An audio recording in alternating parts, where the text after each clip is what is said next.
नमस्कार दोस्तों, स्वागत है आप सभी का उत्तराखंड एजुकेशन अड्डा चैनल पर। फ्रेंड्स, आज जनपद सीरीज में आज होगा दूसरा जनपद बागेश्वर जनपद का इतिहास के बारे में जानेंगे। सभी तथ्यों को इसमें हम पढ़ेंगे। इसमें काफ़ी महत्वपूर्ण हैं क्वेश्चन हैं जो आ सकते हैं। तो इसमें पहले हम जान लेते हैं बागेश्वर जनपद का इतिहास है, वहाँ से स्टार्ट कर लेते हैं। ठीक है, पहला है बागेश्वर को उत्तर का वाराणसी भी कहा जाता है। ठीक है, दूसरा है बागेश्वर को बागनाथ या व्याघ्रेश्वर नाम से भी जाना जाता है। अगला है वागीश्वर या वाणीश्वर को शिव नाभि के रूप में जाना जाता है। ठीक है, भगवान शिव के कारण बागेश्वर को तीर्थराज भी कहा जाता है। बागेश्वर का पौराणिक नाम अग्नितीर्थ है।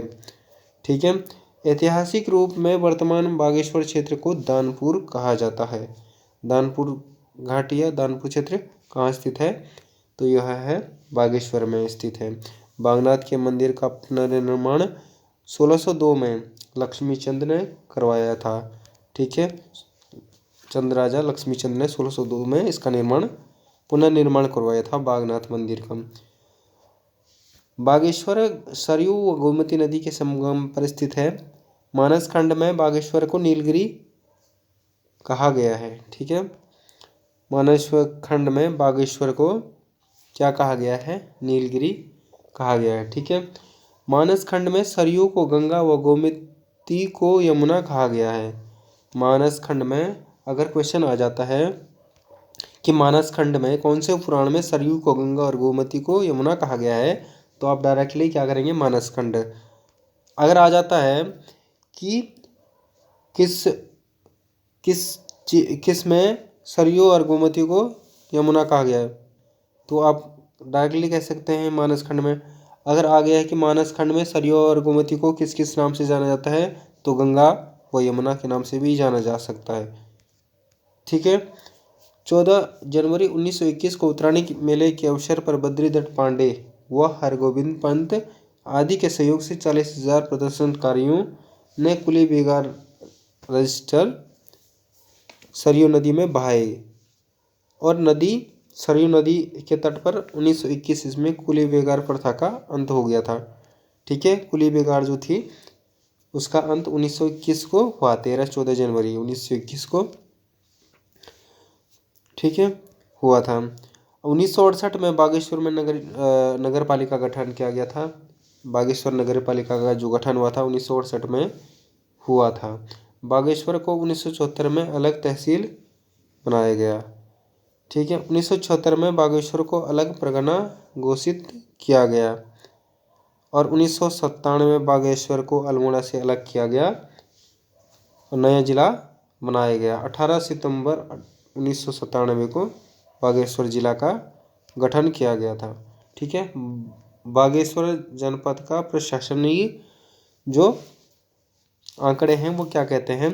ठीक है, वो इस प्रकार हैं। बागेश्वर जनपद की दशीय वृद्धि दर है 4.18%। बागेश्वर जिले का लिंगानुपात है इसका है आपका 1090।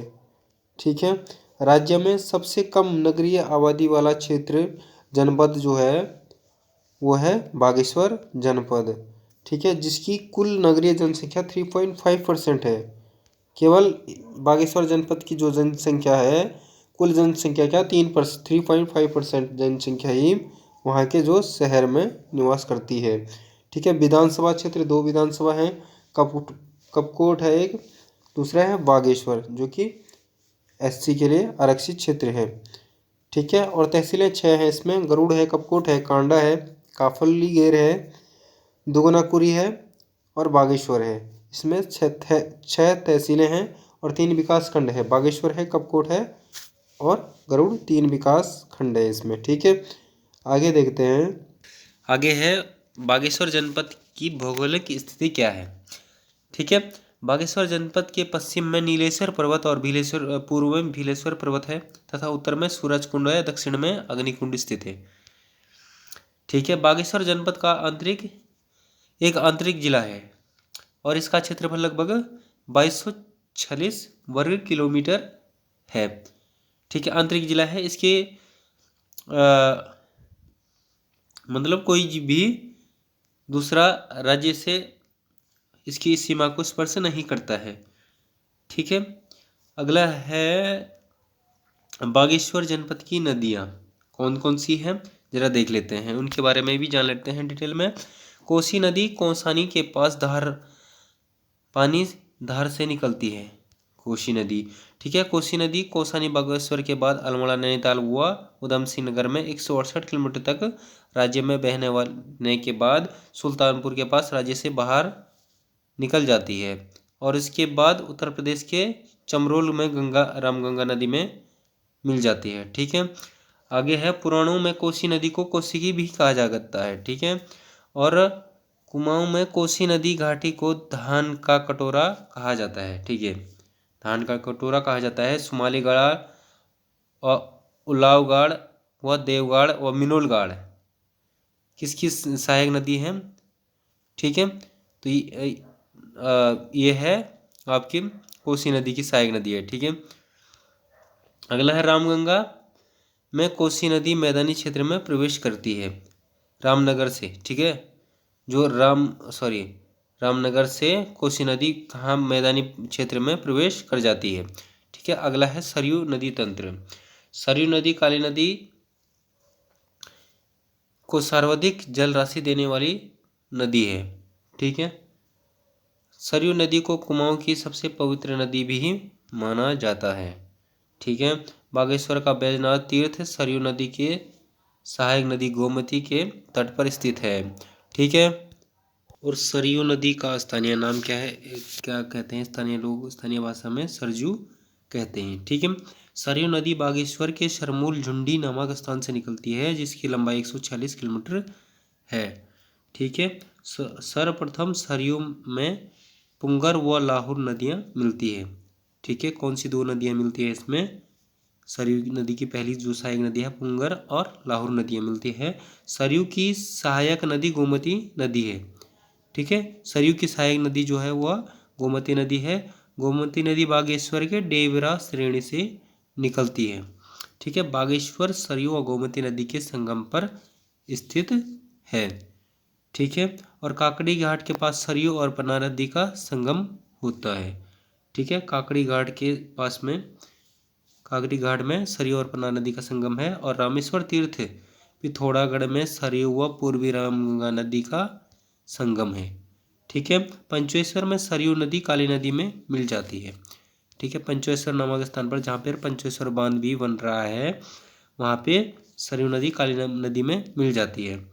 ठीक है, आगे देखेंगे हम बागेश्वर जनपद में कुंड और ग्लेशियर कौन कौन से कुंड है और कौन कौन से ग्लेशियर है। सुरकुंडा ताल है बागेश्वर जनपद में। ठीक है, सुरकुंडा ताल। ठीक है, हथशिना जलाशय कहाँ है, बागेश्वर में है। देवी कुंड ठंडे पानी का कुंड है जो कि सुंदरडुंगा के पास में है। कहाँ पे है, बागेश्वर में है। ठीक है, पिंडारी ग्लेशियर राज्य का दूसरा सबसे बड़ा ग्लेशियर है और पहला है गंगोत्री ग्लेशियर सबसे बड़ा। ठीक है, दूसरे नंबर का है पिंडारी ग्लेशियर। ठीक है, यह भी बागेश्वर में है। पिंडारी ग्लेशियर बागेश्वर और पिथौरागढ़ व चमोली जिले में है। ठीक है, जो 30 किलोमीटर में फैला हुआ है, यानी कि उसकी सीमा पर है पिंडारी ग्लेशियर, बागेश्वर, चमोली व पिथौरागढ़ की सीमा पर। ठीक है, और पिंडारी ग्लेशियर हिमनद के पास भोजपत्र के वृक्ष देखने को मिलते हैं। कफनी ग्लेशियर बागेश्वर में स्थित है।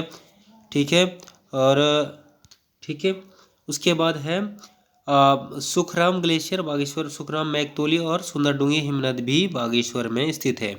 फ्रेंड्स, आगे हम दूसरा पार्ट इसका कल परसों तक दे देंगे। ठीक है, कल इसका नया पार्ट आ जाएगा, सेकंड पार्ट। इसमें आप देख सकते हैं पूरा, और आगे हम पढ़ेंगे बागेश्वर में प्रमुख दरिया घाटियाँ व गुफाएं। ठीक है, पर्यटन स्थल, उत्तरायणी मेला का शुरुआत कैसे हुई थी, कहाँ से हुई थी, उसके बारे में। ठीक है, स्वराज मंदिर के बारे में, जनपद के त्यौहार और मेले के बारे में। ठीक है, और मंदिरों के बारे में, प्रमुख जो मंदिर हैं, गांधी जी की जो अनासक्ति योग आश्रम है और पंत संग्रहालय कहाँ पे बना हुआ है, इन सभी के बारे में आगे की वीडियो में जानेंगे। Thank you friends, see you next time.